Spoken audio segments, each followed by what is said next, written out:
Hello, hello. I believe I am live now. Hi everyone. Welcome to today's live where I'm going to be talking about how I would pay off debt in 2024. I'm so excited to talk through all things debt.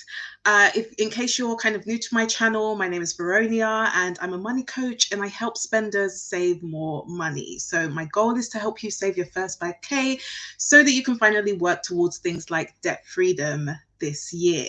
So I'm going to be talking about what I would do if I was in debt and I wanted to pay it off this year, and what you potentially should be prioritizing or think about prioritizing if you are someone who is trying to pay off their debt. So I thought I would start off with just a bit of context and my story around debt. If you didn't know, I have been in debt before, and let's talk about my story a little bit. So I actually ended up having about 16K worth of debt.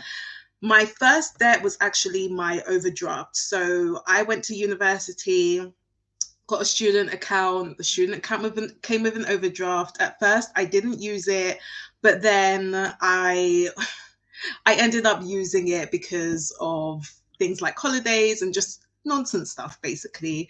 And so I ended up maxing that out by the time I left university. Then I started working, went to do my master's, and I didn't even pay it off once I started working. And so when I went back to university to do my master's, I still didn't pay it off. I was trying to, but it just never happened. So I then ended up getting a graduate job after that and had my maxed out overdraft. And then I also decided to buy a car on finance because I couldn't afford to literally buy any other car in cash. I didn't have any savings at all. I literally could not save money for the sake of it.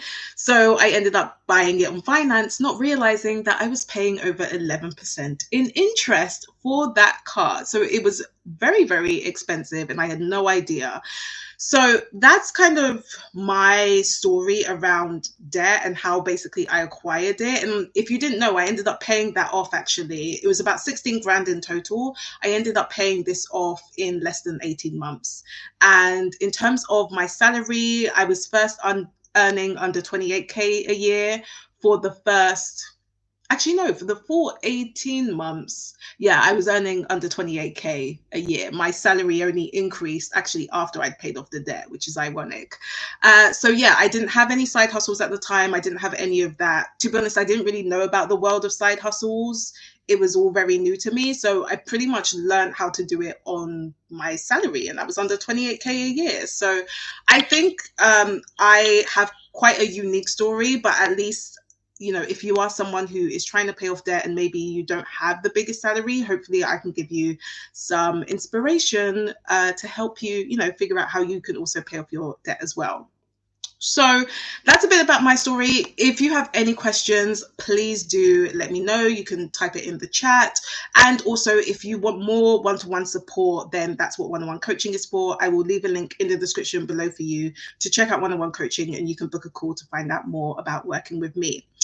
But yeah, let's get started. I'm going to talk about how I would start paying off debt in 2024. And the reason why I'm specifically using this year as well is because obviously things are a little different compared to a few years ago, because a few years ago we had things like the pandemic, and a few years ago we didn't have all of this high inflation as well. So I hope that I can give you some good tips in terms of what to do this year that may be different compared to, you know, the previous years. So the first step that I want to give you is to get good at saving money. Now, I think sometimes we use saving money and paying off debt interchangeably, but I'm saying this to say, first of all, when you're trying to pay off debt, personally, I would actually learn to build some savings before.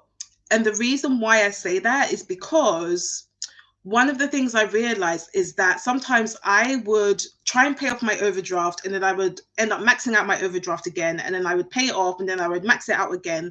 The reason why that happened was because there were things that kept coming up that I hadn't necessarily planned for. There were some unexpected expenses that came up, which meant that because I didn't have any savings, I had to go and use my overdraft to pay it off instead.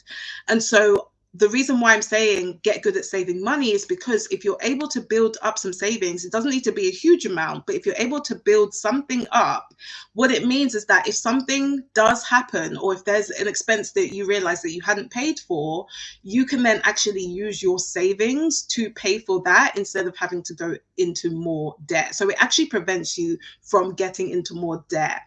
And also, the way, if you learn how to build savings, you will learn, that's a skill. That skill can then be used to then pay off your debt.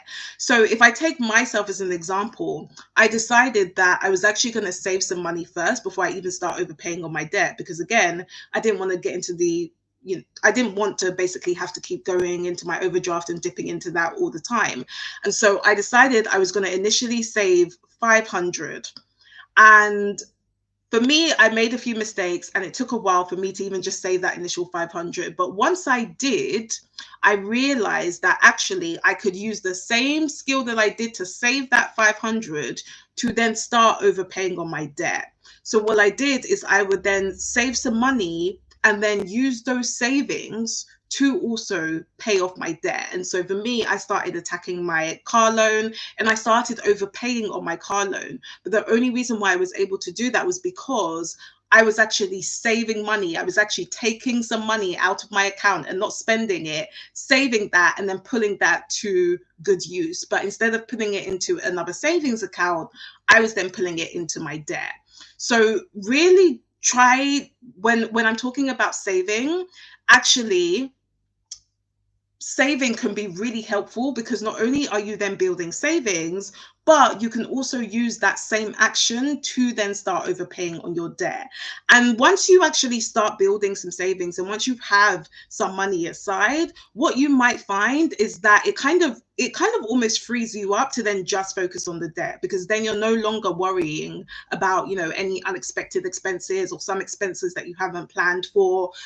Like, for example, I remember I completely forgot about my graduation one time, and I had to rent out the gown, and I had to buy the tickets in order to go to my graduation. Had I not had savings for that, I would then have had to actually gone back into my overdraft, and I would have had to use debt just to actually finance my graduation because I just hadn't prepared for it. So actually building savings can help you literally it will free you up to start thinking about other things. It will free you up to start thinking about, okay, now I've got some savings parked on the side. I can now focus on my debt, and that's all I need to focus on. If there are many